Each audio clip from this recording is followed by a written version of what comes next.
सभाध्यक्ष सम्मान्य सुषमा जी, आदरणीय मुकुंद जी,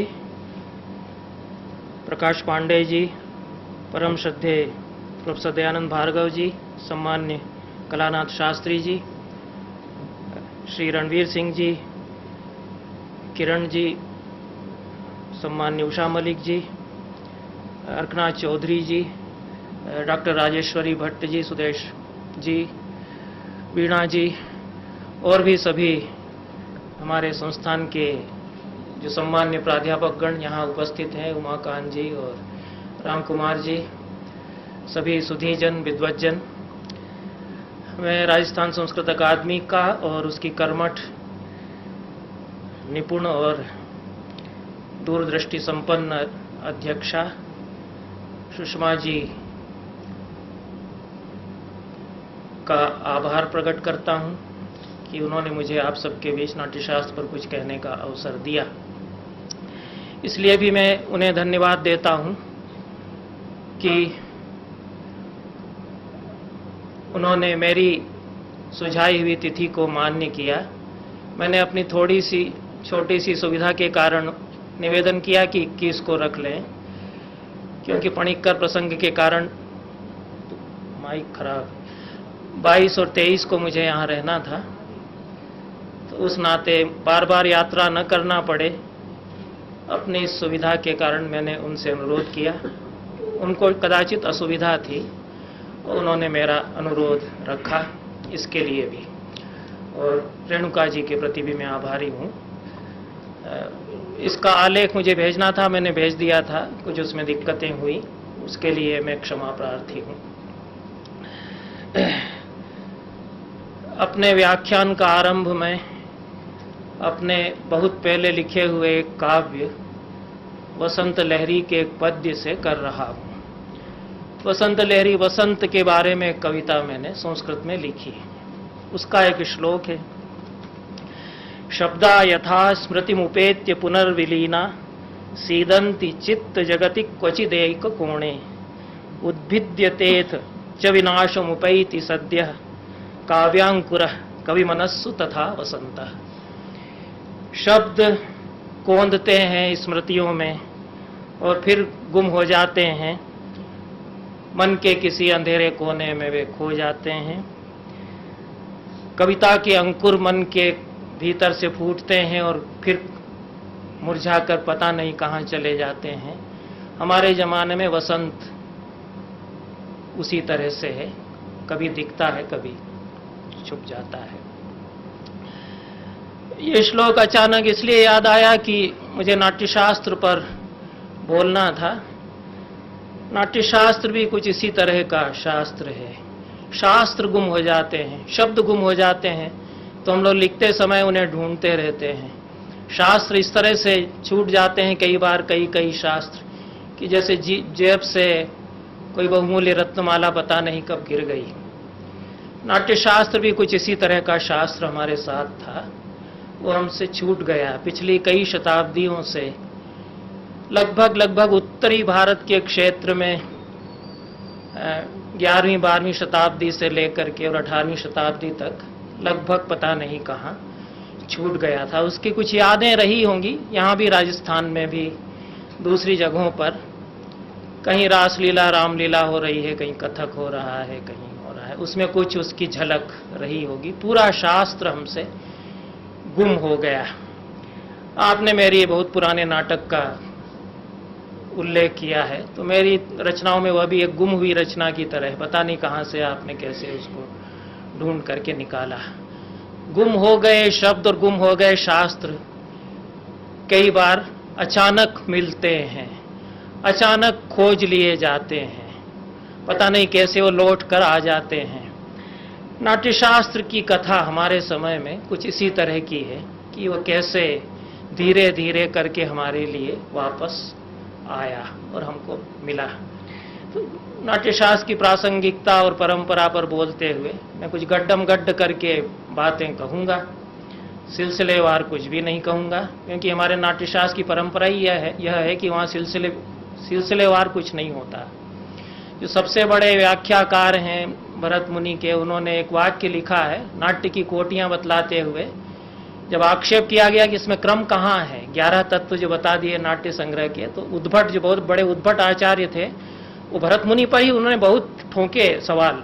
इतने उद्भट आचार्य थे, खंडन कर दिया, 5 संधि वाला मॉडल ही स्वीकार नहीं किया। उद्भट इतने बड़े आचार्य थे, उनका मैं नहीं, 5 संधियां ही मैं नहीं मानता, मेरी संधियां अलग है। पूरे नाटक का मॉडल ही उन्होंने अलग बनाया अपना, जिसमें कि शांत, उदात्त, इस तरह की कोटियां उद्भट ने। उनका तो नाट्यशास्त्र की टीका तो गुम हो गई, जैसे करीब 25 टीकाएं तो नाट्यशास्त्र की गुम हो चुकी, केवल एक अभिनव भारती बची। नाट्यशास्त्र गुम हो गया, फिर किसी तरह मिला है। तो अभिनव गुप्त ने एक वाक्य, वो नाट्य की कोटियों पर उद्भट ने जो सवाल ठोका और आक्षेप किया, उसको जवाब देते हुए कहा कि नात्र क्रमम प्रति भरो अस्माकम, मतलब इस नाट्य के मामले में क्रम निर्वाह करने का ठेका हमारा नहीं, इसमें क्रम नहीं होता है। इसकी तो खूबी है कि इसमें क्रम टूटता है, सिलसिला टूटता रहता है। तो मेरा भी व्याख्यान में भी यही होगा, मैं नहीं कुछ सिलसिलेवार क्रमबद्ध कुछ कह पाऊंगा। तो मैंने जो बात शुरू की थी कि नाट्यशास्त्र हम कैसे गुम हो गया और मिला, एक तो उसका किस्सा मैं थोड़ा सा सुनाऊंगा आपको। जैसे हम सभी लोग जानते हैं कि 1787 में सर विलियम जोन्स ने कलकत्ता के अपने बंगले में, अपने बगीचे के लान में बैठ करके अभिज्ञान शाकुंतल का अनुवाद करना शुरू किया। कैसे उन्होंने संस्कृत सीखी, कैसे शाकुंतल उनको मिला, उसकी तो और भी लंबी कथा है, वो नहीं कहने का समय है। लेकिन 1789 में 1789 में शाकुंतल का पहला संस्करण संस्कृत पाठ्य और अंग्रेजी अनुवाद के साथ छपा। उसका उल्लेख इसलिए जरूरी है कि मैं संस्कृत के क्षेत्र में कुछ युगांतरकारी घटनाएं मानता हूं जिनसे कि दुनिया बदल गई। उनमें से एक घटना मैं यह भी मानता हूं, एक घटना मैक्स मूलर का 1826 में ऋग्वेद का संस्करण छपना। उसके बाद दुनिया वो नहीं रह गई, रह ही नहीं सकती थी। जब मैक्स मूलर ने ऋग्वेद छाप दिया तो दुनिया वो नहीं रही। ये मेरी अटल मान्यता है, इस पर मैं कोई समझौता करने को तैयार नहीं। आप चाहे जितना मेरे पास उसके तर्क और प्रमाण है कि क्यों पूरी दुनिया बदल गई। शाकुंतल 1789 में जैसे ही छप के आया, दुनिया वो नहीं रह सकती थी। बगैर शकुंतला की दुनिया और शकुंतला जिसमें मौजूद है वो दुनिया, वो एक नहीं हो सकती, वो अलग दुनियाएं होंगी। शकुंतला जिस दुनिया में आ चुकी है वो दुनिया एकदम अलग दुनिया ही होगी, उसको अलग होना पड़ेगा। तो दुनिया बदल गई। वो कैसे कैसे बदलती चली गई उसकी हिस्ट्री सुनाना का भी समय यहाँ नहीं है कि वो उस अंग्रेजी अनुवाद का जर्मन अनुवाद गोइथे के पास पहुंचा। उन्होंने क्या तो कविता लिखी कि स्वर्ग और धरती का मिलन और ग्रीष्म की सुषमा और वसंत की सुषमा और ग्रीष्म के पके फलों की मधुरता इत्यादि सब देखना हो तो एक ही किताब है शकुंतला, उसको पढ़ो। और कैसे फिर फ्रेंच में अनुवाद हुआ, कैसे वो खेला गया जर्मन में और फ्रेंच में, कैसे कला की दुनिया यूरोप की उससे बदली, कैसे रोमांटिक कवियों की जो पूरा मूवमेंट है अंग्रेजी का, उस पर गहरा असर शाकुंतल का कहीं आया। कैसे शिलर ने मेघदूत को लेकर के क्लाउड मैसेंजर जर्मनी में लिखा, जो गेटे के समकालीन इतने महान कवि थे। कैसे फाउस्ट पर बहुत गहरा असर कालिदास का और शकुंतला का आया। कैसे धारा कला की और साहित्य की बदल गई। कैसे इंटेलेक्चुअल्स जो यूरोप के थे उनका दृष्टिकोण हिंदुस्तान के बारे में बदल गया। कैसे हिंदुस्तान के लोगों का दृष्टिकोण अपने मुल्क के बारे में बदला एक किताब के छप जाने से। इसलिए शाकुंतल के आ जाने के बाद से दुनिया किसी भी हालत में, किसी भी सूरत में वो नहीं हो सकती थी जो कि शाकुंतल के छप जाने के पहले थी। खैर, विलियम जोन्स की याद मुझे इसलिए आई कि विलियम जोन्स ने जब शाकुंतल 1789 में छापा तो उसकी भूमिका में उन्होंने एक वाक्य लिखा है कि ये तो अद्भुत नाटक है ही। मुझे पंडितों ने बताया कि संस्कृत में जितने नाटक हैं उनमें सबसे अच्छा ये नाटक है। तो बाकी तो मेरे पास समय नहीं, इसको पढ़ के मैं इसका अनुवाद कर रहा हूँ। और इसका संस्करण छाप रहा हूं। लेकिन मुझे पता चला है कि नाट्यशास्त्र नाम की कोई पोथी भी यहाँ थी, अगर वो मिल जाती तो शायद ज़्यादा अच्छी तरह हम लोग समझ पाते संस्कृत साहित्य की गरिमा को और वैभव को। वो विलियम जोन्स जिन्होंने कहा था कि संस्कृत भाषा ग्रीक और लैटिन से कई गुना ज़्यादा संपन्न है और क्या क्या है, उन्होंने उसमें यह भी लिखा। तो ये एक शुरुआत हुई कि नाट्यशास्त्र का आज से समझिए कि 250-300 साल पहले आभास हुआ कि एक किताब यह तो थी, लेकिन पता नहीं कलकत्ता की किसी पोथी खाने में पंडितों के पास वो नहीं रही होगी, विलियम जोन्स को तो नहीं ही मिली थी। उसके बहुत साल बाद आप देखेंगे कि 19वीं शताब्दी तक आते आते नाट्यशास्त्र की किताब नहीं है। प्राच्य विद्या के क्षेत्र में जो लोग काम कर रहे हैं उनको बार बार ये उनका ध्यान जाता है कि नाट्यशास्त्र अगर मिल जाता तो शायद बड़ी बात हो जाती। संस्कृत नाटक कला, सौंदर्य शास्त्र भारत का जो है उसको समझने में हमको बड़ी सहायता मिलती। तो ये किस्सा चलता है। और विलियम जोन्स के बाद H.H. विल्सन ने select specimen of the theatre of Hindus, ये किताब हम लोग अभी भी रेफर करते हैं। उन्होंने उसमें गहरा खेद प्रकट किया कि कितने अफसोस की बात है कि नाट्यशास्त्र जैसी किताब हमारे पास नहीं है। उसका उल्लेख जब जहां देखते हैं तो लगता है कि नाट्यशास्त्र कितना बड़ा ग्रंथ रहा होगा, लेकिन हमारे पास नहीं है। तो ये फिर खोज शुरू होती है। खोज भी जैसे कि यूरोप के ही लोगों ने पहले की, जैसे कि ऋग्वेद का क्रिटिकल एडिशन पाठालोचन सहित संस्करण पहली बार मैक्स मुलर ने ही छापा। उसी तरह से यूरोप के ही विद्वानों ने किसी तरह नाट्यशास्त्र की बहुत खंडित और भ्रष्ट पांडुलिपियां प्राप्त करके उसको संपादित करके प्रकाशित करने का सिलसिला संरंभ शुरू किया।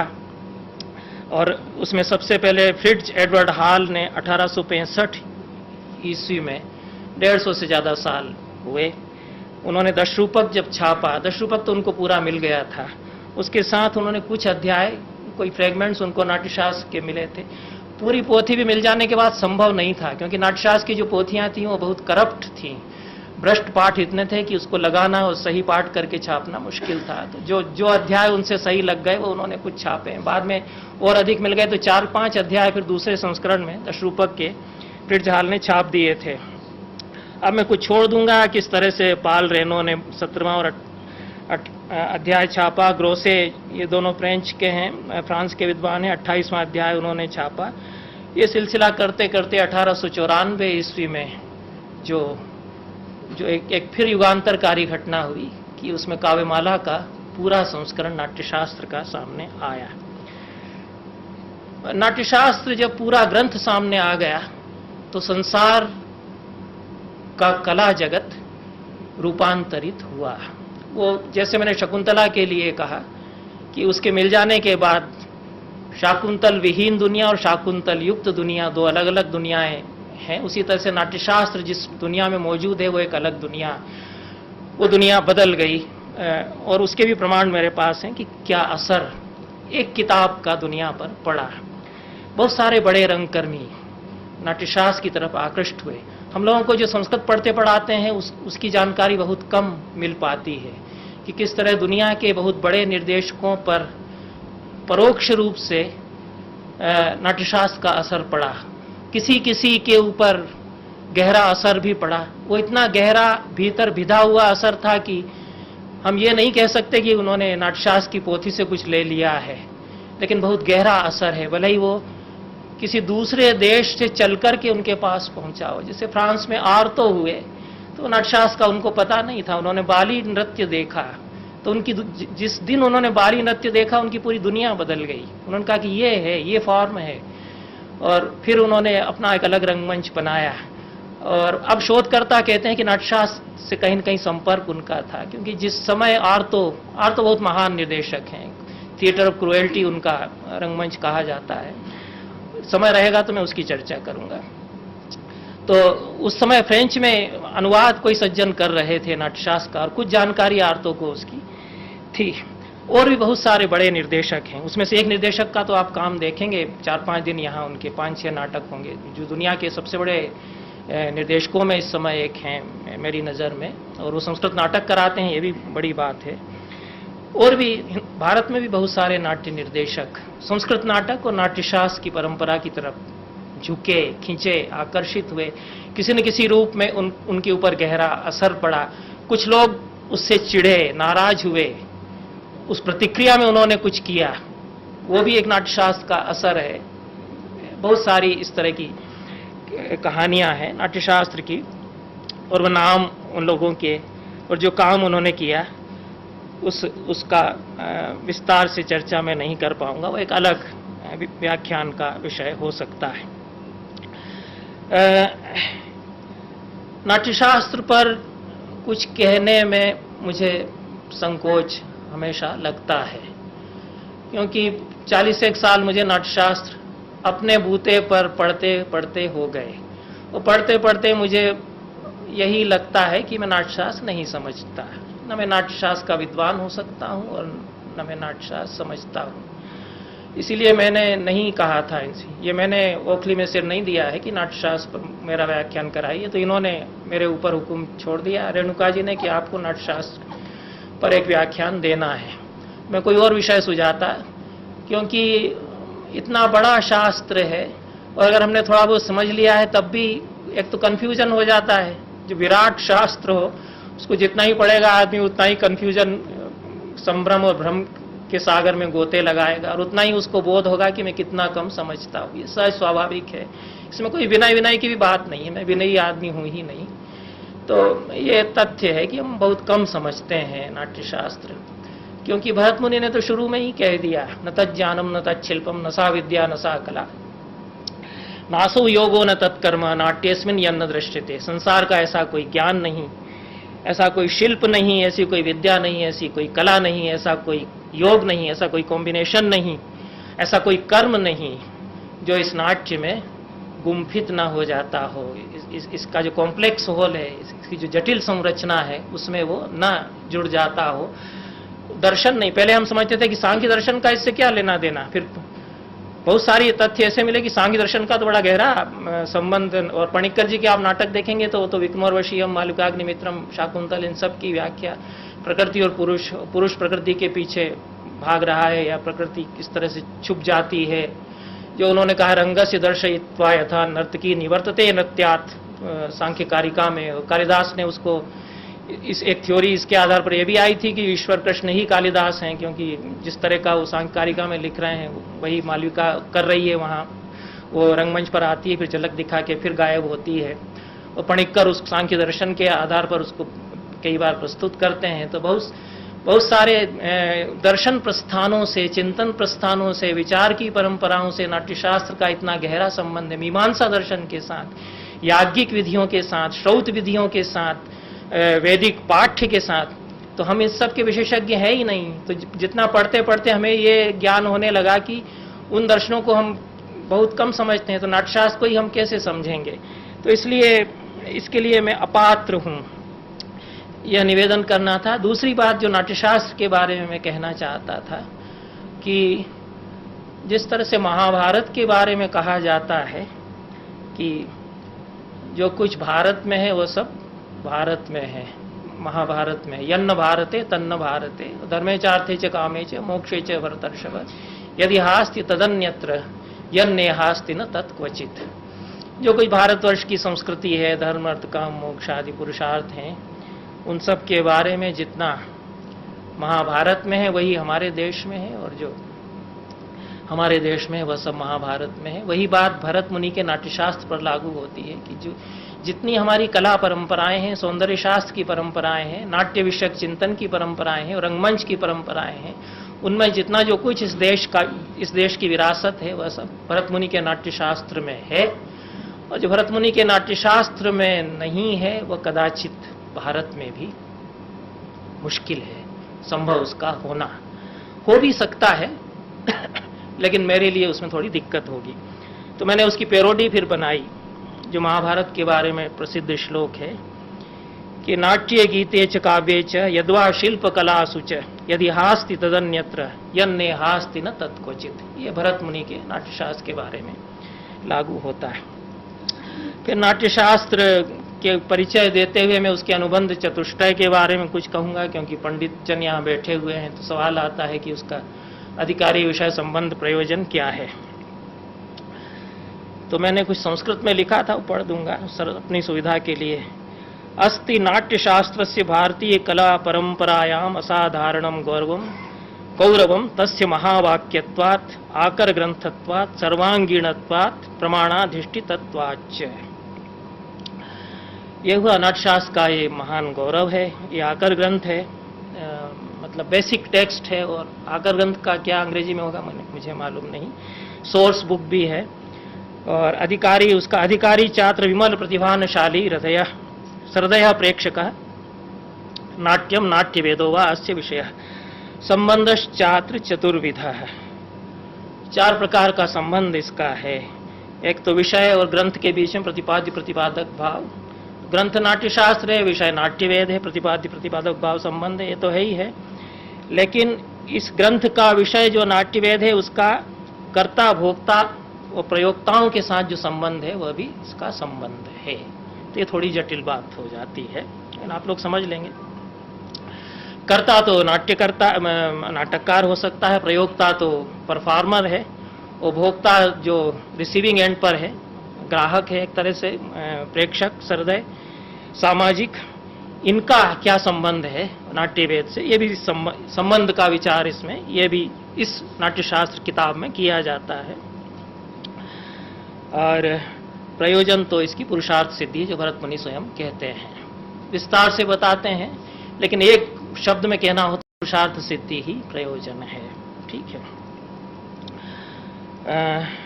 अब काफी कुछ छोड़ करके जो इसका खुलासा है उसको मैं आगे बात करूंगा। एक तो नाट्यशास्त्र की परंपरा और प्रासंगिकता दोनों पर जब हम विचार करते हैं तो ये बताना जरूरी हो जाता है कि किस तरह का टेक्स्ट है, किस तरह की किताब ये है। तो ऐसी किताब नहीं है कि इसको कलम उठा करके लिख दिया किसी एक आदमी ने। ऐसी किताब नहीं है कि इसको डिक्टेट करा दिया, जैसे व्यास जी ने पूरा महाभारत गणेश जी को बुला के बिठाया कि हम बोलते जाते हैं तुम लिखते जाओ, तो पूरा 1 लाख श्लोकों का लिख गया। या जो उस पर विवाद हो कि पहले 8,000 का लिख दिया होगा उन्होंने, फिर 24,000 हो गए, फिर 1 लाख हो गए, लेकिन डिक्टेट कराया, ये तो मतलब ये उस तरह का ग्रंथ भी नहीं है। ये अलग तरह का ग्रंथ है। शायद इसको प्रोक्त ग्रंथ कह सकते हैं कि कहा गया है और सुना गया है। इसकी रचना इस तरह से हुई है। तो रचना इसकी इस तरह से हुई कि भरत मुनि थे, जो भरत मुनि स्वयं बताते हैं। वो कहते हैं कि मैं पितामह और महेश्वर की वंदना करके नाट्यशास्त्र कहूँगा, और कैसे मैं इसको कह रहा हूँ ये भी मैं बताऊँगा। तो मुझे इसलिए कहना पड़ रहा है कि मेरे पास आज की तारीख में कुछ ऋषि लोग, मुनि लोग आ गए, आत्रेय आदि मुनि आ गए, जिनको कि नाट्य के बारे में जिज्ञासा थी। अब आप देखिए कि वो मुनि थे, उनके अलग डिसिप्लिन रहे होंगे, कोई न्याय का रहा होगा, कोई सांख्य का रहा होगा, लेकिन कहाँ से उनको फितूर सवार हुआ कि भरत मुनि जो नाट्य वेद जानता है मुझसे नाट्य वेद ही समझ लें। आज के ज़माने में नहीं, जो हमारे प्रोफेसर हैं उनमें ख्याल नहीं आता कि हम अलंकार शास्त्र पढ़ा रहे हैं तो हम नाट्यशास्त्र राधा वल्लभ जी से जाके थोड़ा पढ़ाएं। और जो कई बार भरतनाट्यम करने वाली लड़कियां आ जाती हैं कि वो हमको थोड़ा सिखा दीजिए तांडव लक्षण, तो उनसे मुझे कुछ सीखने को मिल जाता है। विचित्र बात है, हम जो है जंघा का मतलब जो घुटने के ऊपर का हिस्सा है वो समझते थे, और कई साल बेवकूफ़ी में यही अर्थ करते हुए हम पढ़ाते भी रहे, अनर्थ हम करते भी रहे। ये भी नहीं सोचा कि यस्य तच्चन कुक्कुरैरहर जंघांतरम चर्व्यते, जो मृच्छकटिक में वो कह रहा है, वो कैसे लगेगा कि कुत्ते पीछे लगे हुए हैं जंघा के बीच में, वो दांत फंसा के उसको काट रहे, ऐसा कैसे हो सकता है, ये भी नहीं सोचा, पढ़ाते गए। तो लड़की ने एक ने बताया कि आप सर ये नहीं लगता है इसमें जंघा का मतलब, अगर आप ये थाइस करेंगे तो वो जंघा स्वस्तिक नहीं बनता, हम नहीं करते ऐसे, आप पिंडली उसका अर्थ करिए तब जंघा स्वस्तिक बनेगा। तो हमने कोश में देखा तो उसमें तो पिंडली अर्थ लिखा हुआ, जंघा का मूल अर्थ संस्कृत में जांग नहीं होता। तो वो लोग आते हैं क्योंकि नाट्यशास्त्र की प्रासंगिकता उनके लिए है, जो परफॉर्मर्स हैं उनके लिए। भरत मुनि ने तो नटों के लिए लिखा था मूलतः, बाकी लोगों के लिए भी नहीं तो आत्रेय आदि मुनि काय को समझने आ जाते, जब उनको लगा कि ये तो ऐसा वेद है कि इसको हम सांख्य वाले, हम मीमांसा वाले, हम वेद वाले, हमको भी कुछ भरत मुनि से सीखना चाहिए। तो वो लोग आए, उन्होंने 5 सवाल पूछे। तो नाट्य वेदा कथम ब्रह्मन उत्पन्न कस्य वा कृते, हे ब्रह्मन, हे ब्रह्म ज्ञानी भरत मुनि, नाट्य वेद कैसे तो उत्पन्न हुआ और किसके लिए उत्पन्न हुआ, कत्यंग है, इसके कितने अंग हैं, किम प्रमाणश्च, इसका प्रमाण क्या, इसकी अथॉरिटी क्या, प्रयोगश्चास्य कीदृशः, और इसका प्रयोग कैसे होता है। भरत मुनि कहते हैं कि 5 सवाल मुनियों ने आके, मैं तो अपनी रिहर्सल कराता था, 100 मेरे शिष्य अब बैठे थे, नाटक कराता रहता था, मुझे ग्रंथ लिखने के लिए कोई फुर्सत नहीं। वो आ गए और अनध्याय के दिन आए, वो भी सोच के आए कि आज इनकी रिहर्सल की छुट्टी है तो आज इनसे सवाल करके पूरा ग्रंथ सीख लो, नहीं फिर ये अपने रिहर्सल में लग जाएगा, कह देगा मुझे नहीं टाइम।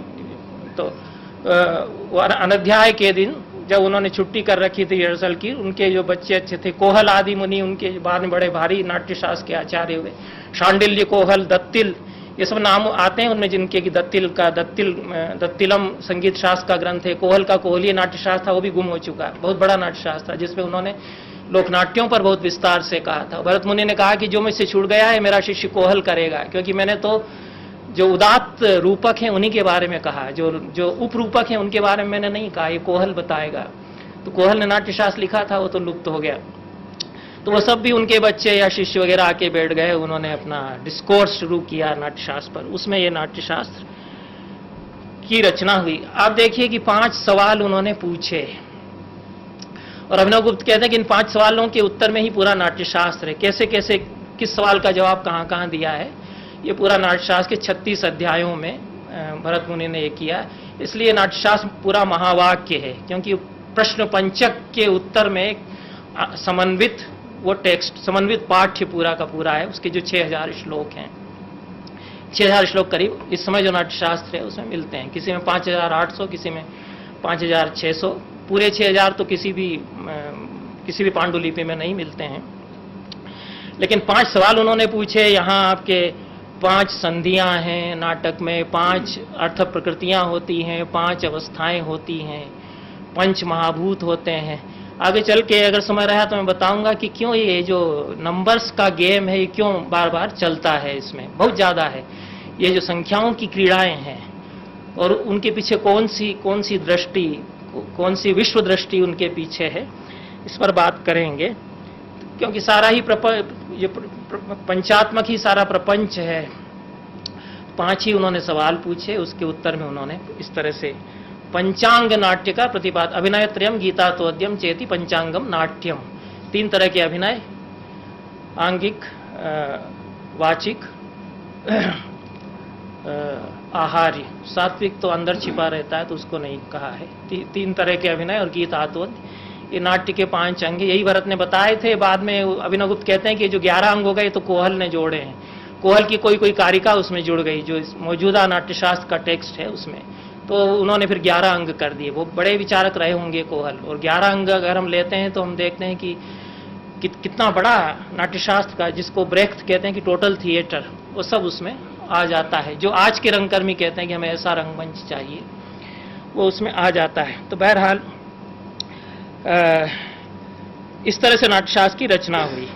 और बाद में उसकी परंपरा, एक परंपरा तो भरत मुनि बताते हैं, एक दूसरी परंपरा जो आगमों में बताई गई है, कश्मीर के आगमों में बताई गई है कि वो एक 36 अध्यायी थी, 36,000 का 36 कारिकाओं का एक ग्रंथ था जिसको कि ब्रह्मा ने लिखा। उसका 12,000 कारिकाओं में संक्षेप किसी ने किया और फिर भरत मुनि ने उसका भी संक्षेप 6,000 कारिकाओं में किया। ये एक परंपरा है, चूंकि आपने परंपरा पर बात करने के लिए कहा। तो ये 12 शास्त्रीय संहिता और 6 शास्त्रीय संहिता, इनके तो नाम बार बार मिलते हैं पूरी नाट्यशास्त्र की परंपरा में। कई ग्रंथों में ये शारदा तनय ने, रामचंद्र गुणचंद्र ने इनका उल्लेख किया है। शायद कोई मूल ग्रंथ नाट्यशास्त्र का 12,000 श्लोकों का भी पहले रहा होगा और उसके बारे में कहा गया कि वो वृद्ध भरत उसके कर्ता हैं। ये 6,000 वाला ये संक्षिप्त संस्करण है, इसके कर्ता भरत मुनि है। तो एक परंपरा यह है नाट्यशास्त्र की। और दूसरी परंपरा जो भरत मुनि बताते हैं, जो पहली कारिका है उसी में संकेत करते हैं, प्रणम्य शिरसा देवो पितामह महेश्वरो नाट्यशास्त्रम प्रवक्ष्यामि ब्रह्मणा यदुदारतम। मैं सिर से प्रणाम करता हूं पितामह और महेश्वर को और नाट्यशास्त्र में अब कहने जा रहा हूं, जिसको कि ब्रह्मा ने मुझे बताया। इसमें 3 परंपराएं आ जाती हैं। नाट्यशास्त्र की 3 परंपराएं थी। एक तो उन्होंने ब्रह्मा की परंपरा कहा, ब्रह्मा ने नाट्यवेद की रचना की है तो उन्होंने पूरा किस्सा ही बताया कि क्यों और कैसे रचना की। फिर कहा महेश्वर को प्रणाम किया है, तो महेश्वर की या शिव की या सदाशिव की एक परंपरा थी, उसका भी किस्सा, पूरा किस्सा का मतलब मेरा मिथ से है, माइथोलॉजी है, जिसके द्वारा बहुत सारी बातें भरत मुनि ने, बहुत सारे सिद्धांत उन्होंने, बहुत गूढ़ रहस्य उन्होंने नाट्य के मिथक के द्वारा प्रकट किए हैं। तो ब्रह्मा ने सृष्टि की, इसका एक मिथक है। नाट्यवेद की रचना क्यों ब्रह्मा ने की त्रेता युग में, और क्यों शिव को उससे जोड़ना पड़ा, तो एक प्रस्थान फिर उसका शिव से आरंभ हुआ। वो शिव की परंपरा है, सदाशिव की परंपरा है। और इन दोनों को मिलाकर के भरत मुनि ने अपना नाट्यशास्त्र लिखा। वो भरत मुनि की परंपरा, ऐसे 3 परंपराएं नाट्यशास्त्र की बताते हैं, लेकिन मेरी जो समझ है, मेरी समझ पढ़ते पढ़ते बहुत अलग भी हो गई कई जो दूसरे विद्वानों की समझ है उससे। तो मेरी जो समझ है उसके हिसाब से 3 परंपराएं जो नाट्यशास्त्र की प्राचीन काल में थी, वो एक ब्रह्मा की परंपरा, एक शिव की परंपरा और एक विष्णु की परंपरा। ये नाट्यशास्त्र स्वयं बताता है। और ये मैं कोई गपोड़पंथी नहीं कर रहा हूं, वो देवता हैं और माइथोलॉजिकल चीजें हैं, वो अलग बात है, लेकिन वो ऐतिहासिक सुस्पष्ट उनकी परंपराएं हैं। वो नाट्यशास्त्र हमको बताता है कि कैसे वो परंपराएं बनती हैं। तो मिथक जरूर उसमें आ जाते हैं, लेकिन उसके जो लॉजिस्टिक्स हैं वो नाट्यशास्त्र में है। भरत मुनि इन तीनों को जानते हैं कि ब्रह्मा ने नाट्यवेद की रचना क्यों की, क्योंकि त्रेता युग में जब ईर्ष्या द्वेष से सम्मूढ़ हो गए लोग, और लोके सुखित दुखिते, सुखी दुखी बहुत ज्यादा प्रपंचों में रहने लगे, और देवताओं ने कहा कि ये तो संसार बड़ा गड़बड़ा रहा है पूरा, जैसे उत्तराखंड में इस समय सब गड़बड़ हो गया, उस तरह का सब दुनिया अस्त व्यस्त हो गई है, तो क्या किया जाए। न वेद व्यवहारो यम संश्राव्य शूद्र जातिषु तस्मात् सजा परम वेदम पंचमम सार्ववर्णिकम। ब्रह्मा के पास उन्होंने जाके कहा कि स्त्रियों और शूद्रों के लिए वेद नहीं रह गया, तो अब 5वें वेद की जरूरत है। आप 5वां वेद रचिए जो कि सार्ववर्णिक होगा, सब वर्णों के लिए होगा। ये तो ब्राह्मण लोग दबा के रख गए 4 वेद, तो ये इनके लिए नहीं रह गए। एक जमाने में रहे होंगे, क्योंकि शूद्र मुनि तो दृष्टा सीयर्स हुए ही हैं शूद्रों में। ऐत्रेय महिदास तो शूद्र थे, उन्होंने ऐत्रेय ब्राह्मण लिखा। बहरहाल, तो ब्रह्मा ने फिर नाट्यवेद की रचना की। उन्होंने कहा कि नाट्याख्यम पंचमम वेदम सेतिहासम करोम्यहम।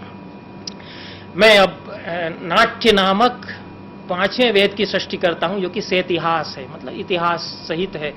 इसी में ब्रह्मा की परंपरा प्रकाशित हो जाती है। इसमें तथ्य है, ये एक ब्रह्मा की परंपरा क्यों शिव की और विष्णु की परंपरा से अलग है, उसका लॉजिस्टिक्स ये है कि ये इतिहास युक्त परंपरा। इतिहास का मतलब हिस्ट्री नहीं, जो हमारा इतिहास है।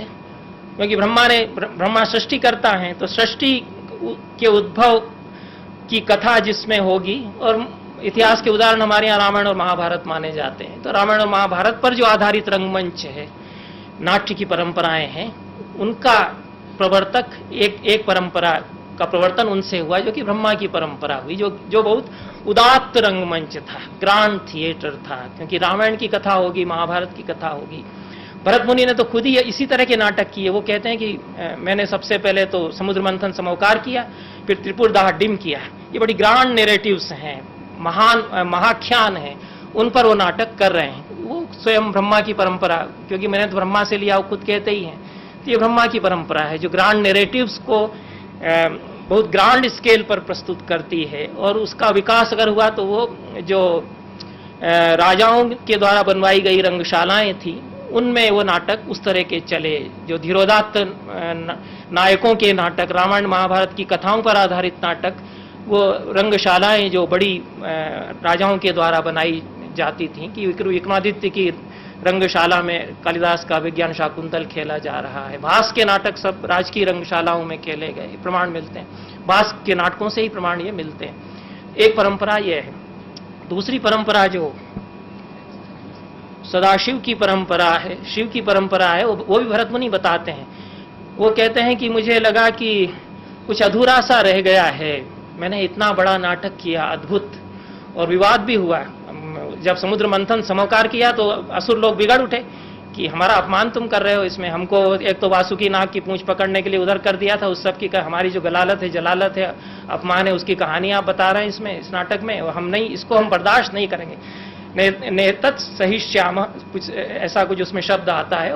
मार उन्होंने धावा बोल दिया स्टेज पर, क्योंकि खुले में नाटक हो रहा था। तब ब्रह्मा की परंपरा थी, तो ब्रह्मा खुद ही वहां आविर्भूत हुए। उन्होंने कहा कि नैकांत तोत्र देवानाम भवताम चानुभावनम त्रैलोक्य स्यास्य सर्वस्य नाट्यम भावानुकीर्तनम। न तो इसमें देवताओं का महिमा मंडन है, न आपका अपमान है, तो त्रिलोकी का भावानुकीर्तन इसमें होता है। जो घट चुका है उसका पुनः रीनरेशन, उसका फिर से उसको कहा जाता है मंच पर। यही है हमारा रंगमंच है। इसमें आपके खिलाफ कुछ कहने की हमारी मंशा नहीं थी, लेकिन फिर ये सोचा गया कि इसमें तो विघ्न आते हैं, तो रंगशाला बनाई जाए। तो इंद्र ने फिर रंगशाला कहा कि भाई बनेगी, इसमें हम अपना जर्जर देते हैं, कोई अगर हमला करने आएगा तो उसको जर्जर से कूट पीट पाट दो। तो जर्जर एक इंद्र के वज्र का प्रतीक वहां रखा। सारे हिंदुस्तान में जो रंगमंच लोकनाट्य होते हैं उनमें आप देखें, मणिपुर में होता लाई हरा हुआ होता है, उसमें बांस जर्जर जो इंद्रध्वज का प्रतीक है उसको लेके जितने लोकनाट्य हैं प्रायः सब में जर्जर वो स्थापित किया जाता है। अब हमारे यहाँ जो बच्चे नाटक करते हैं वो नाट्यशास्त्र पढ़ा के वो सब करने लग गए कि जर्जर पंच पर्व वाला जर्जर हम बनाएंगे, उसके पहले पर्व में ब्रह्मा है, फिर स्कंद है, ये सब रख के उसमें कई रंगों की उसमें कपड़े की पट्टियां चिंदियां बांध बूंद के वो रख देते हैं। वो परंपराएं इस तरह से वापस लौटती हैं जो कि लोकनाट्यों में शताब्दियों से चली आ रही थी। तो इंद्र ने फिर उसको जर्जर दिया, अन्य देवताओं ने अपने अपने आयुध दिए और कहा कि हम लोग मौजूद रहेंगे इस नाटक की रक्षा करने के लिए जब जब इस पर हमले होंगे। फिर भरत मुनि ने उसकी परंपरा बताई कि इसमें एक ब्राह्म मंडल बनाया जाएगा, उसमें उस ब्राह्म मंडल के बीचों बीच ब्रह्मा प्रतिष्ठित होंगे। ये एक अलग तरह का पूरा जो कॉन्सेप्ट है, जो उसके कारण ही गेटे ने पकड़ लिया था इस बात को। उनको लगा था कि एकदम अलग क्यों मुझे लग रहा है ये। तो फाउस्ट जो नाटक उन्होंने लिखा उसकी प्रस्ताव वो संभव ही नहीं था ऐसा वाक्य आना, अगर वो कालिदास को बिना पढ़े लिखते। तो वो कहा भी उन्होंने कि ये प्रस्तावना में तो सीधे सीधे कालिदास का असर है। तो वो प्रस्तावना में उसमें एक वाक्य आता है कि इसमें तो चराचर सृष्टि कायनात के बहुत सारे लोग इसमें नीचे उतर करके मंच पर जमा हो गए हैं, पता नहीं कौन कौन से देवता। ये गेटे तभी लिख सकते थे जब वो कालिदास और उसके माध्यम से अनजाने में नाट्यशास्त्र की इस परिकल्पना को पकड़ रहे हैं कि इसमें सारे देवता उस 16x8 हाथ का जो रंगशीर्ष है उस पर जो ब्रह्ममंडल बनता है उसमें प्रतिष्ठित कर दिए जाते हैं। तब वो जो एंट्री लेता है वो ये सोच करके लेता है कि यहाँ पर ब्रह्मा है, यहाँ पर इंद्र, यहाँ पर वरुण, यहाँ पर ये सारे देवता हैं, मैं इसकी परिक्रमा करके यहाँ घूम करके यहाँ खड़ा हो गया, तो मैंने ये देवताओं की परिक्रमा की है। और यज्ञ न सम्मितम ये तद रंग देवत पूजनम, ये हम जब नाट्य करते हैं ये वेद है, और नाट्य जब हम प्रयोजित करते हैं तो यज्ञ करते हैं। यज्ञ के समान है ये भी नहीं है, वो यज्ञ रूप है ऐसा मान करके वो नाट्य करते हैं। ये ब्रह्मा की एक परंपरा थी। फिर भी भरत मुनि को लगा कि इसमें कुछ अधूरा रह गया है, कुछ छूट गया है, तो शिव के पास पहुंचे। उन्होंने शिव से कहा कि आप तो सबसे बड़े जानकार हैं कलाओं के, आप नटराज हैं, मैंने ये 2 नाटक कराए हैं, एक तो आपके ही ऊपर है, त्रिपुरदाह डिम मैंने आपके ऊपर तैयार कर दिया। देखिए आपने जिस तरह से एक बाण से छेद दिया था 3 पुरों को, एक उसकी कहानी पर मैंने नाटक किया, एक मैंने समुद्र मंथन समवकार किया। ये सब हमारे बच्चे पढ़ते हैं 10 रूपक में, 10 रूपक के 10 वेद होते हैं, उसमें समवकार और डिम आते हैं। तो सबसे पहले नाटक नहीं हुए, प्रकरण नहीं हुए, प्रहसन भांड भी नहीं हुए, भरत मुनि ने समवकार और डिम कराए। तो अमृत मंथन या समुद्र मंथन समवकार और त्रिपुरदाह डिम उन्होंने कराए। दोनों ही नाटक उन्होंने ततो हिमालय पृष्ठे, ये उसमें बहु कंदर संयुते रम्य ऐसा कुछ उसमें कारिका में, उतने रम्य परिवेश में खुले में, क्योंकि वहां रंगशाला नहीं थी, कैलाश पर जाकर के मैंने उनके सामने दिखा दिए। शंकर ने देखे, अच्छा खुशी हुए, उन्होंने कोई ऐसी नाराजगी जाहिर नहीं की और कहा कि ठीक है, इसमें भाई तुम केशी की वृत्ति और जोड़ो, और तुम्हारे सब ये लठंगे ये लोग हैं, तुम्हारे 100 लड़के हैं, इसमें कोई लड़कियां नहीं तुम्हारे पास। केश तो भरत मुनि ने कहा कि केशी की वृत्ति जोड़ेंगे तो लड़कियां चाहिए, अप्सराएं चाहिए। तो उन्होंने कहा हाँ, वो तुम्हारा अपना काम है, उसको जाकर के उसका तुम इंतजाम करो।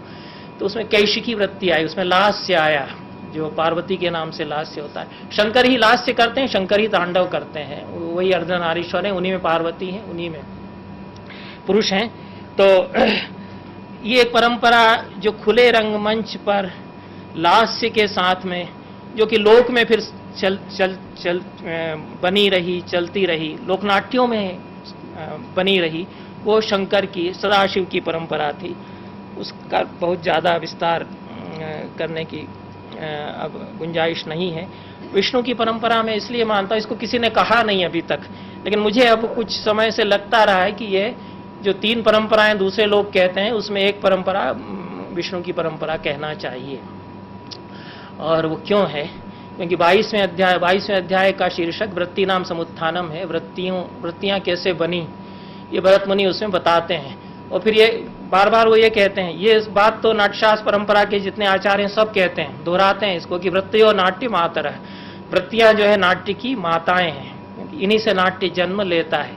लेकिन क्यों है ये नहीं, वो लोग नहीं, अब भूल गए, उसकी परंपरा ही खत्म हो गई लग रहा है। क्योंकि वृत्तियां जो है वह भारतीय, आर्भटी, कैशिकी, सात्वती 4 वृत्तियां हैं। तो ये तो स्टाइल्स इनको मानने लग गए। ये 4 तरह की शैलियां हैं। वाद व्यवहार प्रधान भारतीय है और श्रृंगार प्रधान कैशिकी है। अगर रोबस्ट मूवमेंट होंगे तो आर्भटी है, और यदि चित्त में एकाग्र होकर के कुछ कर रहा है, चेष्टा समाधि में डूब करके, तो सात्वती है। ये हम मानते हैं। लेकिन जो 22वें अध्याय को फिर से अगर देखा जाए तो मुझे लगा कि एक फिर नाट्य की परंपरा ये है। 22वें अध्याय में भरत मुनि कहते हैं कि वृत्तियों से नाट्य जन्म लेता है, लेकिन वृत्तियों का जन्म कैसे हुआ यह मैं बताऊंगा। तो उसको बताते हुए कहते हैं कि भगवान विष्णु अपने क्षीर सागर में शेषनाग की शैया पर सोए हुए थे। ये तो कथा सब जानते हैं। उनके कान के मेल से जैसे भी हो मधुर केटब 2 असुर पैदा हुए और वो उनको बार बार चिल्ला चिल्ला करके चुनौती देने लगे। वो अपनी नींद में थे, तो जब ज़्यादा कुछ अपशब्द कहने लगे और उसको बार बार उन पर धावा बोलने के लिए, चढ़ाई करने के लिए दौड़ने लगे, तो विष्णु की नींद खुली। उन्होंने कहा कि अरे ये तो भाई गड़बड़ हो रहा है। तो उन्होंने फिर जो कुछ किया उससे वृत्तियों का जन्म हुआ। और सुंदर ढंग से उन्होंने बताया है कि उन्होंने किस तरह से अपना मोहिनी अद्भुत रूप था, उन्होंने शिखा पाश बांधा और कमर पर उन्होंने वो अपना बांधा, और फिर इस तरह से उन्होंने चरण बढ़ाए, उससे कैशिकी वृत्ति ने जन्म लिया। फिर थोड़ा उनको जब वो उनकी तरफ दौड़ करके आने लगे तो उनको कुछ रोष का आविर्भाव हुआ, तो उस पर उन्होंने कुछ तेजी से कदम आगे बढ़ाए, उससे आर्भटी वृत्ति का हुआ। फिर वो जो कुछ चिल्ला चिल्ला के कह रहे थे उसके जवाब में उन्होंने हंस करके कुछ कहा, तो उससे भारती का। और भगवान फिर मुग्ध हुए उस सारे व्यापार पर कि ये अच्छी लीला ये तो हो रही है। क्योंकि कोई ऐसा मतलब सचमुच के गुस्से में आके शायद वो नहीं मार रहे थे, सब लीला उनकी थी। मेरे ही महल से निकले हैं, मुझे ही मारना है तो ठीक है, मैं इसको खत्म कर दूंगा। खुश हो आ गए। उसके बाद ये सारी जो लीला उन्होंने की उससे 4 वृत्तियां बनी। ये सारा जगत ईश्वर की लीला और क्रीड़ा है। उस ईश्वर की क्रीड़ा का पुनः कथन, अनुकीर्तन, अनुकरण जब किया जाता है तो वो नट के द्वारा किया जाता है या नाट्यकार के द्वारा कहा जाता है, तो वो नाट्य हो जाता है। तो ये जो एक वैश्विक दृष्टि है ये आई, तो ये विष्णु की परंपरा नाट्य है। ये परंपरा प्रतिफलित हुई विशेष रूप से जो मंदिरों में नाटक होते थे। इसलिए अगर फिजिकली देखना हो कि मैं क्यों 3 परंपराएं कह रहा हूं, तो उसके भौतिक जगत में उस मिथक के प्रमाण क्या हैं। तो ब्रह्मा की रंगशाला, तो जो राजाओं की रंगशाला है कि विक्रमादित्य की राजसभा में हो रहा है, हर्ष की राजसभा में हो रहा है, सब सबूत मिलते हैं। उनकी रंगशाला कैसी है, कैसे पर्दे हैं, इस सब के उल्लेख मिलते हैं। वो एक परंपरा है। खुले में बहुत सारे नाटक हो रहे हैं, लोकनाट्य हो रहे हैं, उसके बहुत सारे विवरण मिलते हैं। मेले ठेलों में, चौराहों पर, यहाँ तक कि शराब खानों में जितने उपरूपक थे वो तो इस तरह से होते ही थे। आचार्य ये परिभाषा ये कर रहे हैं, उपरूपकों में से प्रेक्षण की परिभाषा ये कर रहे हैं। प्रथ्या समाज चत्वर सुरालयादो प्रवर्तिते यद बहुभी पात्र विशेष तत् प्रेक्षणकम नाम। गली में, चौराहों में, मेले ठेलों में, शराब खानों में जो नाटक किए जाते हैं वो प्रेक्षणक हैं। वो सब शिव की परंपरा है, क्योंकि शिव ओघड़ थे, वो परमहंस, वो अवधूत। उनके नाटक इसी तरह से होंगे, जिनके पास कोई साधन नहीं, बिना साधन के, बिना किसी उसके, जो अचानक तुरंत कर लेंगे नाटक, वो लोग थे। वो शिव की परंपरा के नाटक। और एक विष्णु की जो परंपरा थी वो भागवत धर्म की परंपरा, लीला नाट्यों की परंपरा, जिसमें जगत ईश्वर की लीला है, उस लीला का पुनः कथन हम करते हैं। वो मंदिरों में जो नाट्य हुआ, भभूति के नाटक महाकाल की यात्रा में खेले गए, मुरारी का नरक राघव पुरी के जगन्नाथ मंदिर की यात्रा में खेला गया, राजशेखर के नाटक बाल रामायण यात्रा में, सैकड़ों नाटक हैं जो खेले जा रहे हैं मंदिरों की यात्रा में, क्योंकि पुराणों ने नियम बना दिया था कि साल में एक बार उस देवता की यात्रा होगी, यात्रा के बाद 1 सप्ताह तक वहां नाटक खेले जाएंगे। हर मंदिर में कैसे रंगमंच बनाया जाएगा इसका पूरा स्पेसिफिकेशन है विष्णु धर्मोत्तर पुराण में। तो ये विष्णु की परंपरा है। ये फिजिकली हम इसको सत्यापित कर सकते हैं कि जो माइथोलॉजी के द्वारा भरत कह रहे हैं, ये तीनों परंपराएं कैसे इतिहास में साक्षात हमारे देश काल में फलती फूलती रहीं। इसलिए नाट्यशास्त्र की 3 परंपराएं मैं मानता हूं। तो एक बात तो यह हुई। दूसरी बात, अब मैं थोड़ा विषय बदलते हुए, जो नाट्यशास्त्र की विषय वस्तु है उसकी दृष्टि से उसकी प्रासंगिकता और आज क्यों वह हमारे लिए इतना महत्व रखता है, अपने कंटेंट्स में वो क्यों इतना बड़ा है कि हमको ये कहना पड़ रहा है कि भारत की कला परंपरा में जितना जो कुछ है वह सब नाट्यशास्त्र में है, और जो नाट्यशास्त्र में नहीं है वो कदाचित हमारी कला परंपरा में भी नहीं है, क्योंकि वो दायरा ही इतना बड़ा भरत मुनि रचते हैं अपने लिए। वो इसलिए रचते हैं कि उनके पहले की करीब 3-4 हजार साल की परंपरा वो समझ करके लिख रहे हैं, और अपने आगे के 3-1 हजार साल में नाटक का क्या हश्र होगा इस बात को समझ करके शायद वो लिख रहे हैं। अगर भरत मुनि कोई एक आथर माना जाए, या जिन लोगों ने नाट्यशास्त्र तैयार किया उन लोगों की कम से कम ऐसी दृष्टि थी, तो ये जो उसका एक सबूत तो हमको मिलता है कि वो नाट्य संग्रह जब बताते हैं तो किस तरह से नाट्य संग्रह होगा, कितने एलिमेंट्स, कितने तत्व उसमें मिलेंगे, इसको बताते हैं। तो 6ठे अध्याय की 10वीं कारिका में नाट्य संग्रह उन्होंने बताया भरत मुनि ने। तो रसा भावा अभिनया धर्मी वृत्ति प्रवृत्तया,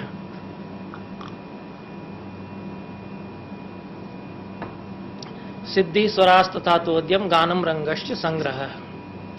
और एक केरल में जो मनुस्क्रिप्ट मिलते हैं उसमें उपचारस तथा विप्रा नाट्य मंडपा भाई ऐसा एक एडिशनल पार्ट मिलता है, तो 13 हो जाते हैं उपचार और नाट्य मंडप जोड़ करके। अन्यथा जो मूल परंपरा कदाचित भरत की है उसमें 11 तत्वों का जो डाइजेस्ट है, जो कंपोजिशन है या कॉम्प्लेक्स होल जो 11 तत्वों को मिलाकर के जो बनता है उसमें नाट्य है। तो रस भाव अभिनय धर्मी वृत्ति प्रवृत्ति सिद्धि स्वर आतोद्य गान और रंगमंच या प्ले हाउस थिएटर, ये 11 चीजें हैं। इसी पर उद्भट ने आक्षेप किया था कि इन्होंने रस पहले क्यों कह दिया, रस तो सबसे अंत में आता है, उसको अंत में कहना चाहिए था। उसके जवाब में अभिनव गुप्त ने कहा कि इसमें किसी की जिम्मेदारी, किसी का जवाबदेही नहीं कि क्रम हो सकेगा या नहीं हो सकेगा, इसमें नहीं होता, इसमें नहीं बनता क्रम। तो वो क्योंकि भरत मुनि बार बार कहते हैं कि रस के बगैर तो कुछ होता ही नहीं, रस मूल में है, बीज में है, तो उसी से तो सब कुछ अंकुरित होता है। तो यथा बीजात भवेद वृक्षो वृक्षात पुष्पम फलम तथा एवं मूलम रसा सर्वे तेभ्यो भावा व्यवस्थिता। जिस तरह से बीज के भीतर भी जो अंदर के दाने उनसे कोई अंकुर फूटता है, उसको जब हम जमीन में गाड़ते हैं उससे फिर वो बड़ा विराट वृक्ष बनता है, उसमें शाखाएं और पल्लव और फल होते हैं। उसी तरह से मूल में तो रस है, उससे सारे वस्तु इतिहास पात्र कथाएं कथानक ये सब उससे फूटते हैं, उसमें जो फल आते हैं, उसमें फल के भीतर फिर वही बीज रहता है, उसमें फिर जो फल में जो रस रहता है वह भी रस होता है। इस तरह से रस में आरंभ होकर के रस में अंत होता है। इसलिए क्रम का निर्वाह करने का सवाल उठाना ही गलत हो जाता है। तो रस है, भाव है, और ये बड़ी कैटेगरीज हैं, इन पर असल में चर्चा करेंगे तो बहुत लंबा हो जाएगा। लेकिन जो मूल बात एक तो मैं कहता आ रहा हूं, जो कि प्रायः दूसरे जो विद्वान काम कर रहे हैं वो नहीं कहते हैं, कि 4 मूल रस उन्होंने माने। बात के आचार्यों को बहुत असुविधा हुई, तो किसी ने इसको फिर दोहराया नहीं। भरत मुनि जो कह गए थे कि 4 मूल रस हैं, और भोज ने तो साफ कह दिया कि 4 मूल रस काय को कहते हैं भरत मुनि, ये नहीं, हमारे तो 9 रस हैं, 9 मानो, ये सब नहीं चलेगा, 4 मूल रस। फिर उनसे 4 अवान्तर रस निकले, ये क्या हुआ, ये नहीं बनेगा। लेकिन भरत मुनि ने कहा कि 4 मूल रस हैं, श्रृंगार वीर रौद्र और बीभत्स। क्यों कहा कि 4 मूल रस हैं? क्योंकि 4 पुरुषार्थ हैं। श्रृंगार से काम होगा, वीर से धर्म है, रौद्र से अर्थ है, और बीभत्स से मोक्ष है। इसको बहुत दर्शन के तर्क के स्तर पर अभिनवगुप्त प्रमाणित करते हैं कि क्यों बीभत्स से मोक्ष होगा। ये मैं अन्यत्र भी कई बार कह चुका हूं कि क्षोभज और उद्वेगी 2 प्रकार का बीभत्स रस होता है। गहरा क्षोभ, गहरा उद्वेग आपको होगा भीतर, इतना एंग्विश होगा कि आपको संसार को देखने की दृष्टि बदल जाएगी। तो संसार से मोहभंग आपका होगा। तो बीभत्स रस हमेशा मोहभंग की तरफ ले जाता है। जितने भी बीभत्स रस के काव्य हैं, हमने भी एक पूरा बीभत्स रस का नॉवेल लिखा है संस्कृत में, तो इसलिए उससे विद्वान लोगों ने उसको बर्दाश्त भी कर लिया है कि उन्होंने ये भी कहा कि बीभत्स रस का ऐसा काव्य और इतना गंदा गंदा किसी ने लिखा ही नहीं अब तक संस्कृत में। आपने अच्छा किया कि आपने लिख दिया, नहीं वो विक्रम चरितम है। तो बीभत्स जो है शांत में कल्मिनेट होता है, पर्यवसित होता है और वो मोक्ष की ओर ले जाता है। क्यों? वीर का तो सीधा संबंध धर्म से ही है, क्योंकि वीर रस युद्ध केवल युद्ध में नहीं होता है। दानवीर, धर्मवीर, दयावीर और युद्धवीर, 4 प्रकार के वीर रस होते हैं। पंडित राज जगन्नाथ बहुत बड़े विचारक थे, उन्होंने कहा कि 5वां पांडित्य वीर भी मैं मानता हूं, और सिद्ध किया। इतने बड़े आनंदवर्धन को चुनौती उनके सामने खेल है। अभिनव गुप्त को खारिज करना उनके सामने खेल है। इतने बड़े विचारक हैं, बहुत सारी बातें नहीं मानते हैं, तो कहते हैं ये पांडित्य वीर, ये 5वां वीर होता है। जो सारा इंटेलेक्चुअल डिस्कोर्स है जितना, उसमें वो मानते हैं। बताइए, उसमें वीर रस मान रहे हैं और उसको सिद्ध कर रहे हैं कि कैसे इसमें फिर होगा, इसके विभाव, अनुभव, संचारी भाव क्यों होंगे, क्यों इससे वीर रस का अनुभव इसमें होगा। जब हम शास्त्रीय चर्चा करते हैं तो जो एक्साल्टेशन भीतर हम महसूस करते हैं, वो उसको क्यों हम वीर रस मानना जरूरी है। बहरहाल ये धर्म पुरुषार्थ की तरफ ले जाता है, श्रृंगार तो काम पुरुषार्थ की तरफ ले जाता है। ये रौद्र रस में जो आवेग होता है वो सांसारिक प्रवृत्तियों की तरफ ले जाता है, उससे अर्थ पुरुषार्थ की सिद्धि होती है। ये 4 मूल रस हैं, इनसे 4 अवान्तर रस निकलते हैं। श्रृंगार से हास्य, वीर से अद्भुत, रौद्र से करुण और बीभत्स से भयानक। 4 प्रकार के अभिनय हैं। आहार तो ये एक सीरीज बनती है कि 4 पुरुषार्थ हैं, 4 मूल रस हैं, 4 अवान्तर रस हैं, उनसे जुड़े हुए 4 प्रकार के अभिनय हैं। आहार्य, वाचिक, आंगिक, सात्विक। तो श्रृंगार और हास्य से जुड़ा, श्रृंगार और 4 नायक है, धीर ललित, धीरोदात्त, धीरोद्धत और धीर शांत। श्रृंगार में धीर ललित होगा, वीर में धीरोदात्त होगा, बीभत्स इसमें रौद्र में धीरोद्धत होगा, और बीभत्स और शांत इनमें धीर शांत होगा। क्योंकि आप देख रहे हैं मोहभंग की स्थिति में संसार को, वही संसार के सारे बीभत्स को देख रहे हैं आप, तो वो धीर शांत नायक उसके लिए चाहिए। तो ये जो स्ट्रक्चर्स हैं जो नाट्यशास्त्र ने हमें दी हैं, ये हमारे लिए आज भी बहुत काम की हैं। इनसे जो हम नाटक पैदा कर सकते हैं, इसके पीछे जो फलसफा है उसको समझते हुए, तो वो भारतीय नाटक होगा, वो हमारा विश्व को प्रदेय होगा। इसको जो बड़े थिएटर डायरेक्टर्स हैं वो थोड़ा थोड़ा महसूस कर रहे हैं कि शायद ये भरत मुनि के नाट्यशास्त्र में या भारत की परंपराओं में कोई संभावना है जो कि हमसे छूट रही है। इसको दूसरे लोग कहते भी है। ब्रेश्त ने कहा कि हम तो एशिया और जापान और चीन की परंपरा, जो ट्रेडिशनल थिएटर्स हैं, भारत को बहुत साफ साफ उन्होंने नहीं कहा था, जापान और चीन से, और चीन के शंघाई ओपेरा से ज़्यादा प्रभावित थे। लेकिन प्रकारांतर से एशिया की जो पूरी कला परंपरा है, रंगमंच की परंपरा है, वही एक परंपरा है, और वो वास्तव में भरत मुनि की परंपरा है। तो वो भारत तक नहीं रही, क्योंकि यहाँ से तो सीधे फिर थाईलैंड में जाता है, यहाँ से जापान में जाता है। वो तो सरागाकू, वो जो नाम भूल गए जी, जिनकी किताब है उस पर नो पर बहुत मियामी क्या नाम कुछ है, उन्होंने लिखा ही है कि ये जो रंगमंच की कला है वो भारत से यहाँ आई, हमारे यहाँ 12वीं शताब्दी में बहुत महान नाट्य निर्देशक जो हुए जियामी, उन्होंने अपनी सरागाकू पर जो किताब है उसमें लिखा। तो ये भरत मुनि ही, उनका ही प्रस्थान जो है वो सियाम में, बर्मा में, जापान में और शायद कुछ हद तक चीन में, क्योंकि बुद्धिज्म तो गया ही था इसके साथ, श्रीलंका में ये जाता है। तो पूरे एशिया की जो परंपरा है वो हमारी भरत मुनि की नाट्य परंपरा है, और वो कहीं न कहीं अपना महत्व रखती है, अहमियत रखती है आज के सारे संसार के कला जगत के लिए, नाट्य जगत के लिए। यह एक बात मुझे कहना थी। अगली उसमें जो बात मैं कहना चाहता हूँ, मैंने अभी कहा कि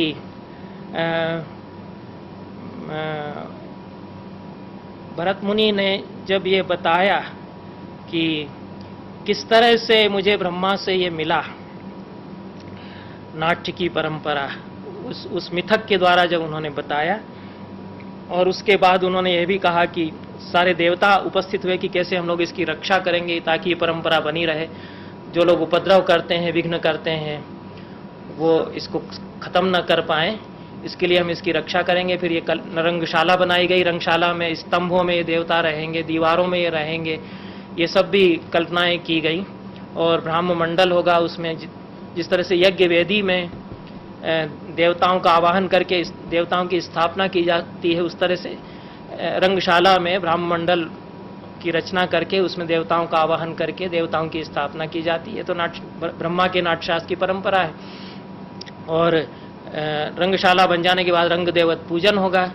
उसमें शायद 150 या इससे ज़्यादा देवताओं की सूची है, वो मैं नहीं कहूँगा। उसमें बहुत सारे वैदिक देवता हैं, श्रद्धा, धी, स्मृति, मति, ये भी उसमें देवता हैं। वरुण, इंद्र आदि तो खैर है ही हैं। महाग्रामणी है जिसको कि अभिनव गुप्त कहते हैं, ये गणपति है। नाट्य मातृकाएँ भी उसमें देवियाँ हैं, वो नाटक की अपनी देवियाँ हैं। वो सारे इस तरह के देवता हैं। पूरा वैदिक देवमंडल उसमें, लगभग पूरा वैदिक देवमंडल है। कुछ देवता उसमें आगमों के भी हैं, क्योंकि वो आगम परंपराएं फिर मिली, क्योंकि शंकर के पास चले गए थे, उनकी तो परंपरा आगमों की एक अलग परंपरा है। वो संगम कहीं न कहीं हो जाता है भरत मुनि के नाट्यशास्त्र में। बहरहाल जब हमने पढ़ना शुरू किया तो हम इसको बहुत नाराज होकर के छोड़ देते थे। जो दूसरा और खासतौर से तीसरा अध्याय है, और हम ही नहीं, हम तो खैर विद्यार्थी थे जब हमने एमए करने के बाद नाट्यशास्त्र में हमारी रुचि हुई।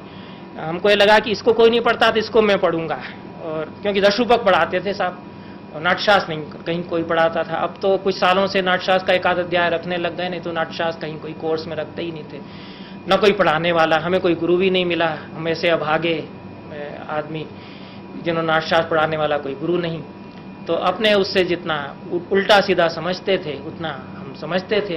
तो तीसरा अध्याय हम उलट पलट के और छोड़ देते कि क्या गपोड़पंथी है इसमें, कि इस देवता के लिए ये बलि चढ़ाई, बलि मतलब पूजा है, जानवरों की बलि नहीं दे रहे हैं। तो बलिकर्म बहुत विस्तार से बताया है, जो कि वास्तु शांति और आगमों की जो परंपरा है, शांति पूर्ति कर्म आदि की, उसका पूरा विधान उसमें है। वो सब चढ़ाई जाएंगी, इसके लिए ये इस रंग के फूलों की माला, इसके लिए ऐसे चावल, उसके लिए वो जो, इसके लिए वो पका हुआ भात, वो सब करके पूजा होगी। फिर वो ब्राह्म मंडल बना के वो देवता उसमें स्थापित हो जाएंगे, वो रहेंगे। तो लगभग 20 साल तक तो मैं इसकी उपेक्षा करता रहा। आप देखिए कि कैसी मेरी स्थिति है कि उस पूरे अध्याय की। और एक बहुत बड़े विद्वान हुए, उनका भी, जो अगर कोई विद्यार्थी हो तो उनको नाम याद रखना चाहिए, आद्य रंगाचार्य एक हुए, और जिनको संस्कृत नाटक पे काम करना है उनकी 2-3 किताबें वो जरूर पढ़ना चाहिए। इंट्रोडक्शन टू भारत नाट्यशास्त्र उनकी एक किताब है, नाट्यशास्त्र का उनका अंग्रेजी अनुवाद भी है, और संस्कृत ड्रामा एक किताब उनकी है अंग्रेजी में। वो आर.वी. जागीरदार तो उनका बाद में नाम हुआ, नहीं, आद्य रंगाचार्य तो उनका बाद में नाम हुआ, आर.वी. जागीरदार नाम था उनका जब तक वो मैसूर के महाराजा कॉलेज में संस्कृत के प्रोफेसर थे। कन्नड़ के महान नाटककार भी हैं, अद्भुत बड़े नाटककार हैं। तो उनका असर भी हमारे ऊपर था। उनकी किताब पढ़ ली तो उन्होंने लिख दिया कि जो तीसरा चैप्टर है ये तो पूरा का पूरा इंटरपोलेशन है, ये तो बाद में जोड़ दिया है। ये सब पुजारी पंडों ने एक डिफेंस, कई लोगों ने इस बात को कहा कि डिफेंस स्ट्रक्चर खड़ा करना था। जो प्यूरिटन्स की तरफ से जो दूसरे दर्शनों के मीमांसा आदि के शुद्धतावादी थे, वो हमले कर रहे थे। जब कविताई के लिए कहने लग गए थे कि रंडा गीता काव्यानी बंद करो कालिदास वगैरह को, इसीलिए तो आप शाकुंतल को पढ़ने पढ़ाने वाले नहीं थे। विलियम जोन्स ने, नहीं तो आपके पंडित नहीं कोई शाकुंतल पढ़ते पढ़ाते और छाप देते यहाँ, क्यों नहीं विलियम जोन्स नहीं क्यों ये शुरू किया कि वो छापेगा और अंग्रेजी अनुवाद करेगा। कौन से गुरुकुलों में शाकुंतल पढ़ाए जाते थे? कोई नहीं पढ़ते पढ़ाते थे। शायद रघुवंश पढ़ाते हो तो पढ़ाते हो। तो कविता को ही खत्म कर रहे थे भले लोग, जितने पंडे पुजारी किस्म के लोग थे, और नाटक को तो बिल्कुल हत्या करने पर ही तुल गए थे। तो एक डिफेंस स्ट्रक्चर खड़ा किया गया कि हमारा भी यज्ञ है, हमारे भी सब देवता हैं, जितना जो कुछ वहाँ है वो सब इसमें है। ये आधुनिक विद्वानों की व्याख्या थी, इसी को मैं मानता रहा। करीब 20 साल तो मैं इसी को मानता रहा, और ध्यान से मैं पढ़ता नहीं था, जल्दी जल्दी पढ़ के मैं छोड़ देता था, क्योंकि नाट्यशास्त्र पढ़ना तो मजबूरी में कई बार पढ़ता ही था। कभी हमको व्याख्यान देना, तो कोई लेख लिखना, तो नाट्यशास्त्र विश्वकोश बनाना, तो काम इस तरह के करते थे।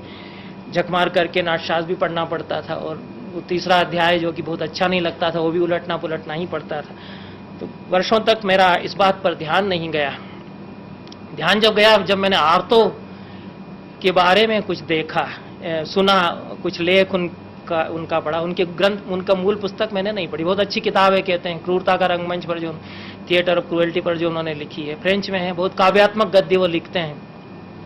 लेकिन उसके बारे में जो हमारे कुछ मित्र हैं विदेशों में, उन्होंने जो लिखा है वो मैंने पढ़ा। शायद उसके संस्कार से जब मैं एक बार पढ़ रहा था तो मेरा एक चीज पर ध्यान गया, तो मैं बहुत एकदम स्तब्ध, चकित होकर के रह गया कि ये मैंने पहले नहीं सोचा, ध्यान दिया। तब मेरे लिए वो सारा उसका कॉन्टेक्स्ट बदल गया है, उसका परिप्रेक्ष्य बदल गया है कि क्यों ये देवमंडल है, क्यों ये ब्रह्म मंडल है, क्यों इसमें ब्रह्मा बीचों बीच में है, क्यों वरुण वहाँ प्रेक्षागार में है जो कि समुद्र की तरह है, वहाँ वरुण है, क्यों इस तरफ इंद्र ही है। इस सब को हमने उस दृष्टि से नहीं सोचा, अभी भी बहुत ज़्यादा नहीं हम समझते हैं। लेकिन भरत मुनि कहते हैं कि नेपथ्य ग्रह में तो सूर्य का वास होता है। ये बहुत लंबी सूची है, उसमें नेपथ्य ग्रह में सूर्य का वास है, और नेपथ्य ग्रह के दरवाजे की दोनों देहलियों पर नियति और मृत्यु का वास होता है। और रंगशीर्ष पर जो वेदिका बनाई जाती है उसके ऊपर अग्नि का अधिष्ठान है। रंगपीठ जिसके ऊपर नाटक खेला जाता है उस पर ब्रह्मा है। प्रेक्षागार, ये सब तो खैर बहुत सारी देवताओं की। तो ये जब लाइन आई कि जो एक तो दीवार है, नेपथ्य ग्रह और रंगशीर्ष के बीच में दीवार है, जो थिएटर हाउस का स्ट्रक्चर उन्होंने बताया है। 3 तरह के जो मैंने कहा था ना कि वो 3-3 का है, तो 3 तरह के थिएटर हैं, उनके 3 तरह के साइजेज हैं, 3 तरह के शेप्स हैं, वो भी सब उसमें 3-3 कई बार चलता है। तो वो 3 परंपराएं हैं नाट्य की। तो ये जो रंगशाला उन्होंने बताई, उसमें 64 बाई 32 हाथ का ये जो विकृष्ट मध्य होगा, उसमें 32 बाई 32 का जो स्टेज बनेगा, उसके भी 2 हिस्से होंगे। एक में नेपथ्य ग्रह होगा, एक में आपका मेन स्टेज होगा। मेन स्टेज के भी 2 हिस्से होंगे, एक रंगपीठ, एक रंगशीर्ष। रंगशीर्ष और नेपथ्य ग्रह के बीच में दीवार होगी, दीवार में 2 दरवाजे होंगे। ये सब तो हमको याद हो गया पढ़ते पढ़ते। हम जहाँ कहीं व्याख्यान देना हो तो बिना उसके आराम, उसकी साइज, हाथ, ज्येष्ठ का क्या साइज होगा, 108 बाई 64 होगा, ज्येष्ठ का क्या होगा, वो सब में सब चित्र भी मैंने खूब बनाए। और जो लोगों ने बहुत सारे बढ़िया फोटो बनाए थे, वही सब मैंने इकट्ठे किए। मॉडल्स बनाए थे नाट्यशास्त्र के लोगों ने एक जमाने में, हम लोग इस पर खूब बहस करते थे कि ये बनेगा कि नहीं ऐसा थिएटर हाउस, तो वो सब करते थे, इस पर ध्यान नहीं गया था। तो ये जो 2 दरवाजे हैं नेपथ्य ग्रह और रंगशीर्ष की दीवार के बीच में, इसमें एक की देहरी पर नियति और एक की देहरी पर मृत्यु का वास होता है। इतना पढ़ने के बाद एक बार मैं एकदम से चौंक के स्तब्ध रह गया कि ये मैंने नहीं सोचा था कि जो नेपथ्य ग्रह से एंट्री करता है एक्टर, वो अपनी नियति को लांघ कर रंगशीर्ष पर आता है। दूसरी तरफ से जो एंट्री करता है वो मृत्यु को लांघ कर रंगमंच पर इस पर आता है। ये तब समझ में आया जब हमने स्तानिस्लावस्की की किताबें पढ़ी और आर्तों को थोड़ा पढ़ा। तो वो लोग कहते हैं कि हमारा अनुभव यह है कि इसमें मेटामॉर्फोसिस हो जाता है। इसमें हमको ये लगता है जैसे कि मौत को लांघ करके पहुंचे एक दूसरी काया में। ये भी भरत मुनि बार बार कहते हैं कि अभिनेता जो परकाय प्रवेश करता है, देहांतरम गच्छन, जैसे योगी अपनी काया को छोड़कर दूसरी काया में चला जाता है। सात्विक अभिनय में उसको यही करना पड़ता है कि वो अपनी काया को छोड़कर के अन्य काया में, जो भूमिका की काया है, उसमें चला जाए। तो इन लोगों को पढ़ने के बाद फिर इस पर ध्यान गया कि भरत मुनि क्यों ये कह रहे हैं कि एक देहली पर नियति और एक पर मृत्यु है। क्योंकि जो भी अभिनय करता है वो अपनी डेस्टिनी और अपनी डेथ को लांघ करके पहुंचता है दूसरे जगत में, तभी वो रच सकता है, दूसरी काया में वो पहुंचता है। जो आर्तो कह रहे हैं कि वो एक ज्वालाओं से घिरा हुआ ऐसा शहीद होता है अभिनेता, इतनी यंत्रणा का उसका अनुभव होता है, क्योंकि एक काया को छोड़ करके दूसरी में जा रहा है। वो उनकी अलग दुनिया है, वो थोड़ा एक्सट्रीम पर पहुंच गए, वो यंत्रणा की बात करने लग गए जो यहाँ नहीं है। इसमें तो आनंद है, ब्लिस है। आप एक काया को छोड़ करके भी दूसरी में पहुंचते हैं तो सृजन का आनंद पाते हैं। तो वो कहता है कि ज्वालाओं की लपटों से घिरा हुआ एक शहीद होता है अभिनेता, जो कि अपने पूरी तरह से जलकर भस्म होने के पहले कुछ कहना चाह रहा है। ये आर्तों का अनुभव है। तो ऐसा हुआ कि जो शास्त्र गुम गया है वो कई बार बहुत उल्टी यात्रा करने के बाद हमको मिलता है यूरोप की, क्योंकि हम यूरोप में भी भटकते रहे, गए आए, बाहर रहे, आधुनिक मार्क्सवाद के उसमें दीक्षित रहे, फिर उनको पढ़ते रहे, फिर नाट्यशास्त्र को दोबारा पढ़ा, फिर पढ़ा। तो शायद बहुत सारे जो हमारे लुप्त हुए शास्त्र हैं वो इस तरह से हमारे पास फिर से हासिल होते हैं।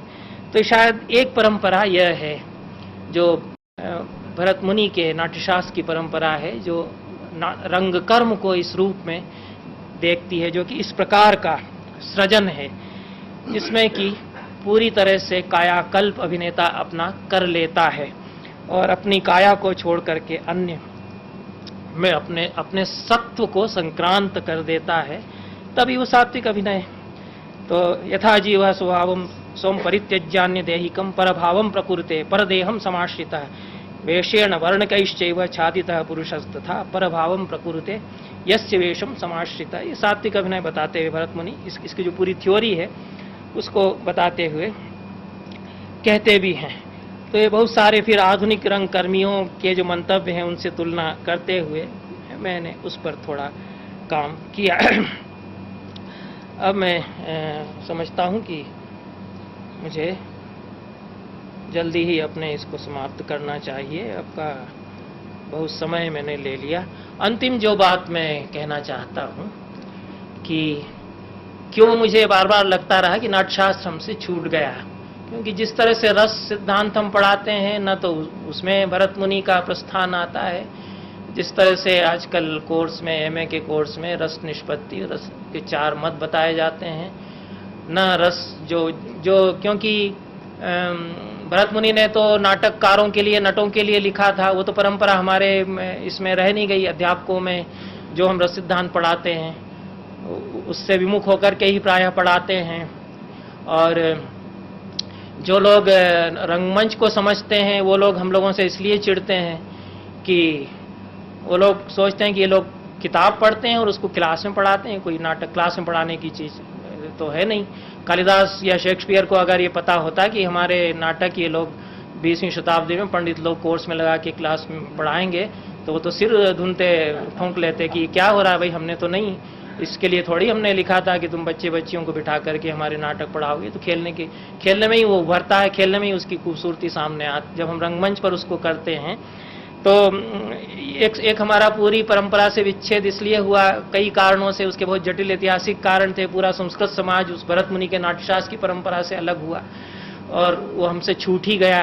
इसलिए मैंने शुरू में कहा कि वो हमारे लिए गुम हुआ शास्त्र है, जो हमारी जेब से बहुमूल्य रत्नमाला की तरह पता नहीं कब गिर चुका है और हमें पता नहीं है कि हमने कितना बहुमूल्य अनजाने में गिरा करके गुमा दिया है। लेकिन क्यों ऐसा मैं कह रहा हूं कि जिस रूप में रस की चर्चा भरत मुनि करते हैं वो हम नहीं पढ़ा रहे हैं। तो कई जगह मुझे लगता है कि ये एक प्रस्थान पूरा रंगमंच का, जो रस का प्रस्थान भी यदि है तो अलग है। तो कहते हैं कि विमर्द में रस खिलता है, विमर्दे राग मायाति प्रयुक्तम ही प्रयत्नतः। रस विमर्द होगा तभी रस खिलेगा। फिर कहते हैं कि नहीं एक रसजम काव्यम कभी कुर्वीत यत्नतः, एक रस वाला काव्य ना लिखे। हमारे यहाँ तो फिर बाद में कहने लग गए कि एक रस होगा, एक रचना में एक रस प्रधान होगा, और अगर बाकी रस नहीं भी है तो श्रृंगार तो आ गया, खूब प्रेम हो गया है, आनंद है, इसको देखिए, पढ़िए, इसको आनंद लीजिए। श्रृंगार लीलाओं का पंडित लोग भी ऐसे ही काव्य लिखने लग गए, ऐसे ही काव्य को नाटक समझने लग गए। भरत मुनि ने यह कहा था कि एक रस रहेगा तो रस नहीं होता है, रस अकेला आता ही नहीं है, एक पुरुषार्थ अलग नहीं होता है। हमारे यहाँ जो परंपरा है कि 4 पुरुषार्थ हैं, तो आइसोलेशन में तो कोई पुरुषार्थ नहीं होता, वो तो दूसरे के साहचर्य में ही पुरुषार्थ रहेगा। आपका अर्थ और काम के बगैर धर्म तो नहीं होता। आप कहेंगे कि हम तो धर्म कर लेंगे और अर्थ काम पूरा छोड़ देंगे, तो ना आपसे अर्थ काम सदेगा ना धर्म सदेगा, मोक्ष तो आपसे बहुत छूट ही चुका है। ये हमारे यहाँ धर्मशास्त्र की परंपरा वाले बार बार कहते ही हैं। तो भरत मुनि इस परंपरा को मानते हैं। कोई परंपरा हो सकती है जहां ये माना जाता हो कि मोक्ष जो है इन सब को पूरी तरह हासिल किए बिना और बचपन से लगाकर हमेशा छोड़े हुए ही हासिल हो सकता है, वो कोई परंपरा हो सकती है। लेकिन भरत मुनि की और हमारी परंपरा तो ये नहीं। यहाँ कोई पुरुषार्थ आइसोलेटेड नहीं होता, यहाँ कोई रस आइसोलेटेड नहीं होता। तो इसलिए जो 4 मूल रस बताए उसमें भी एक के बगैर दूसरा कैसे होगा? तब जब वो कहते हैं कि श्रृंगार जिसको मैं कह रहा हूं वो 3 तरह का होता है, तो इसलिए ये जो ट्रिनिटी बार बार बन रही है वो धर्म श्रृंगार, अर्थ श्रृंगार, मोक्ष श्रृंगार। उस श्रृंगार में भी मोक्ष की बात कर रहे हैं। और भरत ये उसके बाद में भोज तो इसको सिद्ध कर रहे हैं कि क्यों हम ये मानते हैं कि श्रृंगार रस से चारों पुरुषार्थ होंगे, मोक्ष भी उससे होगा, मोक्ष का अनुभव उससे होगा, चित्त में बहुत गहरे आपको होगा। और यही मुक्ति यही है। मेरी मुक्ति की अवधारणा एकदम अलग है, उस पर मैं बहुत ज़्यादा मुझे लांछित होना पड़ा। मैंने ये भी जब लिखा कि कविता मुक्ति, जो मोक्ष जो है कविता से मिलता है, असली मोक्ष कविता से मिलता है। जो वेदांती मोक्ष जिसको कहते हैं उसको हमको समझ में आता ही नहीं। हमको ये समझ में आता है कि काव्य से मोक्ष, उसकी प्रक्रिया हमको समझ में आ रही है, वो मोक्ष क्यों है ये हमको समझ में आ रहा है, उसकी लॉजिस्टिक्स हम बता सकते हैं कि इसको हम मोक्ष क्यों कहते हैं। लेकिन खैर उसका समय नहीं है। लेकिन ये श्रृंगार की ट्रिनिटी, श्रृंगार की त्रिरूपता है, उसमें धर्म श्रृंगार भी है, अर्थ श्रृंगार भी है, मोक्ष श्रृंगार भी है। ये जब वो कह रहे हैं, जब वो ये कह रहे हैं कि विमर्द होगा रसों का तभी रस खिलेगा, उभरेगा और रस होगा, नहीं तो रस नहीं होगा।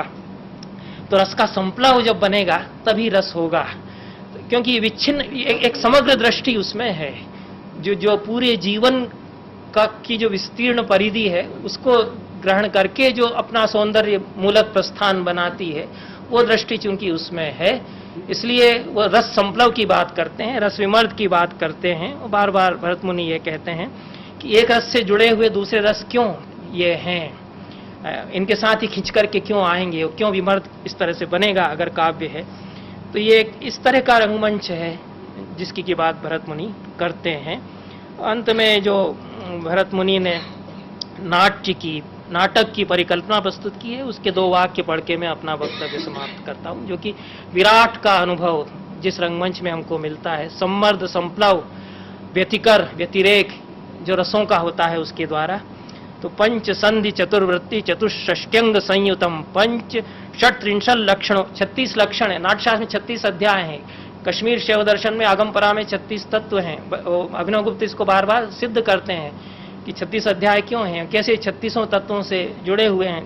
तो षट्त्रिंशत् लक्षणोपेतम गुणालंकार भूषितम महारसम महाभोगम उदात्त वचनान्वितम महापुरुष संचारम साध्वाचार जनप्रियम सुश्लिष्ट संधि योगम सुप्रयोगम सुखाश्रयम मृदु शब्दाविधानम च कभी कुर्यात् तु नाटकम। इन शब्दों के साथ आपने मुझे जो धैर्य से सुना, इसके लिए मैं आप सभी के प्रति आभार प्रकट करता हुआ अपना वक्तव्य समाप्त करता हूँ। धन्यवाद।